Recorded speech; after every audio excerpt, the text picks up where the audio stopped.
പക്ഷേ Kozhikode medical college മോർച്ചറിക്ക് മുമ്പിൽ 3 മൃതദേഹങ്ങൾ പോസ്റ്റ്മോർട്ടം പൂർത്തിയായിട്ടുണ്ട്. അതിൽ അമ്മ ഒപ്പം തന്നെ രാജൻ എന്നിവരുടെ പോസ്റ്റ്മോർട്ടം നടപടികൾ പൂർത്തിയാക്കി പുറത്തേക്ക് ഇറക്കി കഴിച്ചിട്ടുണ്ട്. ലീല മരിച്ച മറ്റൊരാളായ ലീല ഇവരുടെ മൃതദേഹമാണ് ഈ പുറത്തേക്ക് ഇറക്കാനുള്ളത്. അതിൽ ലീലയുടെ തലയ്ക്ക് അല്പം സാരമായ പരിക്കേറ്റിട്ടുണ്ട്.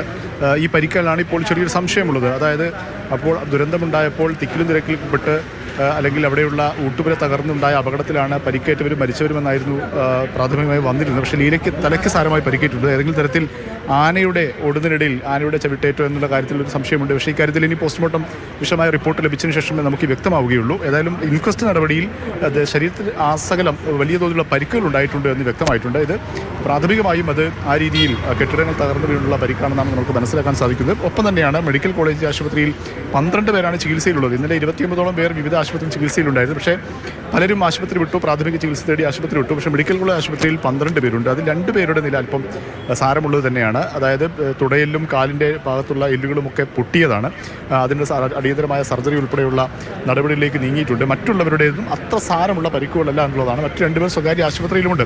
മറ്റൊന്ന് അവരാ ചോദിച്ച കാര്യം, ആ ആന ഇടഞ്ഞതിന് അപകടത്തിന് കാരണം എന്തെന്ന് സംബന്ധിച്ച് വിവിധങ്ങളായ അഭിപ്രായങ്ങൾ വരുന്നുണ്ട്. പടക്കം പൊട്ടിച്ചതാണെന്നുള്ള അഭിപ്രായമുണ്ട്. ഒപ്പം തന്നെ ആന നിശ്ചിതമായ അകലം പാലിച്ചില്ല എന്നുള്ള ഒരു അഭിപ്രായങ്ങൾ വരുന്നുണ്ട്. അപ്പം തന്നെയുള്ള മാനദണ്ഡങ്ങൾ ഏതെങ്കിലും തരത്തിൽ ലംഘിക്കപ്പെട്ടിട്ടുണ്ടോ എന്നുള്ള കാര്യമൊക്കെ ഇനി വിശദമായ പരിശോധന വനം വകുപ്പിൻ്റെയും CCF സ്ഥലത്തുണ്ട്, RDO സ്ഥലത്ത് എത്തിയിട്ടുണ്ട്, മറ്റുള്ള റവന്യൂ ഉദ്യോഗസ്ഥരുണ്ട്. ഇക്കാര്യങ്ങളെല്ലാം വിശദമായി പരിശോധിച്ചുകൊണ്ടിരിക്കുകയാണ്. ഒപ്പം തന്നെയാണ് അപകടത്തിൽപ്പെട്ട ആളുകളെ നേരിട്ട് കണ്ട് അവരുടെ മൊഴിയെടുത്തുകൊണ്ടുള്ള പരിശോധനയും അന്വേഷണവും ഇതിൻ്റെ ഭാഗമായി തന്നെ നടത്തുന്നുണ്ട്. വനംവകുപ്പ് ഉദ്യോഗസ്ഥർ, റവന്യൂ ഉദ്യോഗസ്ഥരെല്ലാം മെഡിക്കൽ കോളേജിൽ രാവിലെ എത്തിയിരുന്നു. അവരിവിടെ പരിക്കേറ്റവരെ രാവിലെ കണ്ടിരുന്നു.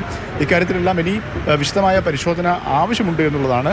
ഒരു കാര്യം വളരെ കൃത്യമാണ്. അതായത് ഈ അപകടം ഉണ്ടാക്കിയതുമായി ബന്ധപ്പെട്ട ആന അത്തരത്തിലുള്ള അസ്വാഭാവികമായ ഒരു കാര്യം അവിടെ, അതായത് മുന്നിലുള്ള ആനയെ കുത്താനിടയായ സാഹചര്യം, അതാണ് ഇതിലേക്ക് നയിച്ചിട്ടുള്ളത്.